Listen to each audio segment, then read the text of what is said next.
Butuh sebuah laptop gaming tapi nggak mau kelihatan gaming banget. Coba tengok laptop yang satu ini. Sudah pakai Intel Core 7 240H, Nvidia GeForce RTX 5060, layarnya gede 16 inch, dan keyboardnya dilengkapi backlight warna biru biar terlihat gamingnya. Laptop ini dirilis di tahun 2025 dan sudah setahun yang lalu. Namun masih pada penasaran nggak gimana performanya buat di tahun 2026 ini? Saya Koko, ini dia laptop Asus Gaming V16 V3607 VM. Salah satu yang bikin saya tertarik untuk nge-review laptop ini yaitu desainnya. Nggak mencolok untuk sebuah laptop gaming. Karena pada bagian cover atasnya simple, cuman ada tulisan Asus kecil kayak laptop Asus pada umumnya.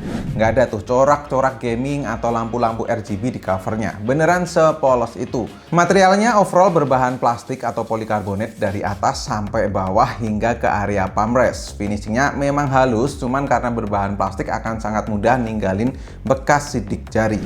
Sedangkan di back cover tuh rada kasar gitu dengan pola di bagian tengah. Dihiasi beberapa lubang sirkulasi, rubber karet sebagai penyangga, serta lubang speaker. Namun walau ini berbahan polikarbonat ya, tapi Asus tetap ngasih mil STD 810H di ketahanannya. Bodinya memang gede karena ini laptop layar 16 inch, tebalnya di 2,2 cm dengan bobot di 1,95 kg. Plus kalau ditambah adapternya yang 370 gram itu sekitar 2,3an lah. Jujur kalau buat saya yang dailynya kerja ngetik, ini memang laptop yang berat.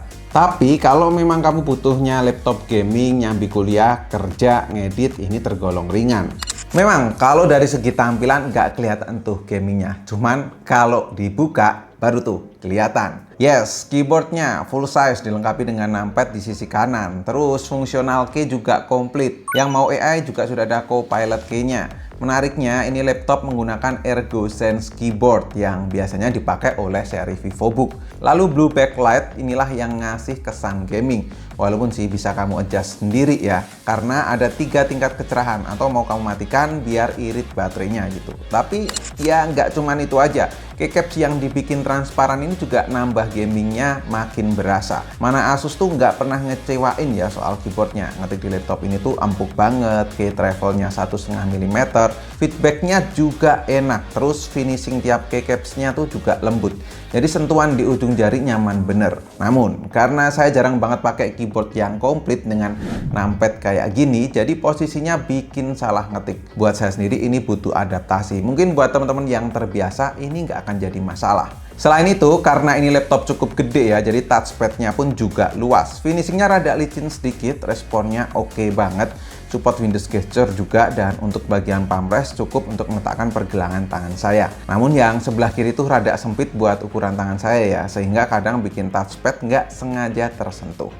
Nah, di atas keyboard ada layar tuh berukuran 16 inch, WUSG-A 16:10 aspek rasionya, refresh rate 140 Hz, 300 nits, 45% NTSC color gamut, anti glare display, dan screen to body rasionya 89% dengan dibalut bezel yang sungguh tipis di kiri kanannya. Terus bezel bawah ada tulisan Asus yang nggak begitu kelihatan, dan di bezel atas ada webcam Full HD 30 fps yang menurut saya hasilnya oke. Oke, lagi ngetes webcamnya Asus Gaming V16.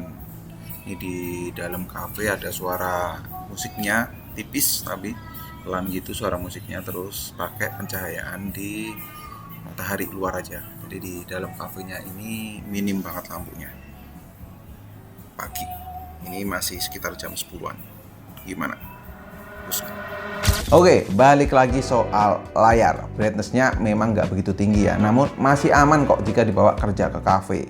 Karena layarnya sudah anti glare, buat kerja di bawah lampu pun juga nggak mantulin cahaya. Layarnya yang lebar ini bikin kerja 2 tab gini lebih nyaman ya, jadi untuk multitasking akan lebih nyaman. Untuk nonton YouTube atau film buat saya juga sudah cukup. Layar IPS-nya punya angle yang luas, detailnya juga bagus, warnanya juga oke. Yang kurang mungkin untuk editing profesional untuk unit yang aku review ini karena belum 100% sRGB. Jadi butuh layar tambahan biar lebih akurat. Tapi kalau kalian perlu unit yang udah 100% sRGB, Asus Gaming V16 update di tahun 2026 ini udah tersedia juga yang 100% sRGB. Jadi tetap nyaman, bisa buat ngedit dan ngonten. Tapi ya kalau buat ngeditnya yang nggak berat-berat banget aja sih sudah cukup yang unit punya saya ini.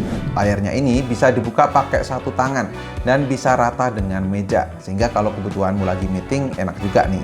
Suara speakernya gimana? Tergolong enak. Bisa disetting pakai app direct untuk EQ-nya, bukan yang bertipe keras gitu. Karena kalau dibandingkan dengan laptop gaming lain, ini tergolong kecil. Cuman dentuman bass tuh berasa, detail clarity-nya juga masih dapat. Jadi buat dengerin lagu atau streaming film masih oke banget. Tapi kalau buat main game memang kurang mengentak aja sih. Coba deh kamu dengerin ya.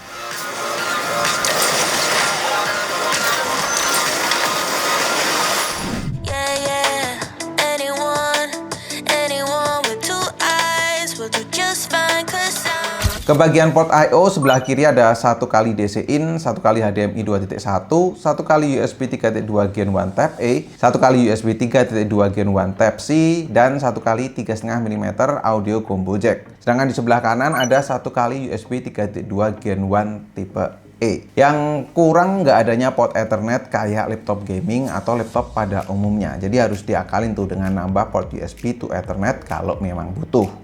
Performanya gimana? Intel Core 7 prosesor 240H itu up to 5,2 GHz ya. Grafisnya Nvidia GeForce RTX 5060 seperti yang saya mention di awal tadi. Terus 16 GB DDR5 SODIMM yang masih bisa di-upgrade dan 512 GB M2. Serta untuk menopangnya ada baterai 63 watt per hours. Jujur dari spek di atas kertas kamu saya ini sudah melebihin banget lah sebagai daily driver saya ya. Tapi karena ini masuknya di gaming, mari kita coba buat main game. Di Genshin Impact pakai settingan default high 60 fps. Jujur saya sudah lama banget nih nggak main game ini, dan ternyata gameplay game anime itu bisa dimainkan dengan smooth. Lihat di FPS monitor bisa tuh dapat 60 fps dengan average di 59 fps. Kipas cukup bekerja dengan maksimal ya, karena suaranya pun juga berisik tuh. Tapi ya terbayarkan dengan suhu yang dapat di-maintain di sekitar 53 derajat Celcius. Beda kalau di game Asphalt Legend ya. Settingan didapatnya high unlimited FPS. Gameplay game arcade racing ini memang bisa dimainkan dengan lancar. Kipasnya juga bekerja dengan baik, minim banget frame dropnya, average di 59 fps, dan animasinya tercapture dengan baik. Main game di layar cakep ternyata enak juga ya. Bedanya ketika main game Asphalt malah suhunya naik sedikit tuh daripada yang tadi, ini di 54 derajat Celcius. Ya, secara overall memang nyaman banget ya buat main game. Apalagi kalau buat kerjaan saya yang daily-nya tuh buat ngetik dan browsing. Terus juga buat tipis-tipis ngedit video di CapCut juga smooth. Ngerender video durasi 1 menit 30 detik di 1080p cuman butuh waktu 15 detik. Terus di 4K di 20 detikan aja. Asli, ini kalau misalkan teman-teman mau ngedit video atau foto pakai Photoshop, harusnya sih laptop ini bisa banget dipakai. Karena ini laptop yang bisa dikatakan hybrid ya, bisa gaming, bisa juga buat kantoran. Maka kalau kamu kerja yang membutuhkan AI dapat dihajar dengan laptop ini. Copilot berjalan mulus, atau mungkin kerjaan AI lain dapat diakomodir dengan baik. Karena laptop ini diklaim mampu sampai 572 TOPS. PR-nya hanya di baterai buat di sisi performa ini, karena ketika saya bawa ke cafe untuk kerja cuma tahan sekitar 3 jam aja tuh tanpa editing video ya. Di tes nonton YouTube selama 1 jam berkurangnya 25%. Jadi harus bawa adapternya tuh teman-teman ketika lagi kerja di mana-mana. Kesimpulannya, setelah seminggu saya pakai dan bawa laptop ini untuk kerja, jujur ini laptop gaming yang menarik secara desain karena kalem banget. Jadi kalau kamu pakai untuk kebutuhan kerja, kuliah, sekolah masih cocok banget, padahal performanya pakai performa gaming. Kalau saya pribadi yang bukan anak gaming, mungkin bukan buat saya pribadi ya. Secara performa oke banget ya dengan RTX 5060-nya. Terus layarnya juga gede nih, 16 inch, RAM-nya 16 GB, masih bisa di-upgrade. Juga layout keyboardnya yang ngasih si laptop ini tuh feel gamingnya. Mungkin yang jadi catatan hanya di masalah baterainya aja, karena kamu harus bawa chargernya ketika kamu bawa laptop ini untuk pergi ke kantor ataupun pergi ke cafe untuk kerja di manapun itu. Terus yang kedua, suara speakernya yang tergolong kecil alias nggak lantang. Ya sedikit diakalin, mungkin teman-teman bisa pakai headset aja ketika mau main game pakai laptop ini. Nah kalau itu semua nggak masalah, mungkin teman-teman bisa langsung check out aja laptop ini. Bisa buat kerja, bisa buat kuliah sambil main game gitu. Cek linknya yang ada di keranjang video sini atau lewat link yang ada di kolom komentar. Dan warranty juga udah lengkap, 2 tahun garansi internasional dan 2 tahun VIP Perfect Warranty, yang artinya bisa cover 100% biaya kerusakan akibat kelalaian pengguna. Buat jangkauan servis Asus juga nggak perlu ragu ya, brand laptop nomor 1 di Indonesia soalnya. Atau gimana menurut teman-teman? Coba tulis di kolom komentar ya. Dan cukup sekian untuk video kali ini. Terima kasih banyak untuk teman-teman yang udah nonton sampai akhir. Koko undur diri dan kita ketemu lagi di video selanjutnya. Bye-bye. Umurnya udah setahun loh ini ternyata setelah rilis. Tapi ya oke banget sih sebenarnya.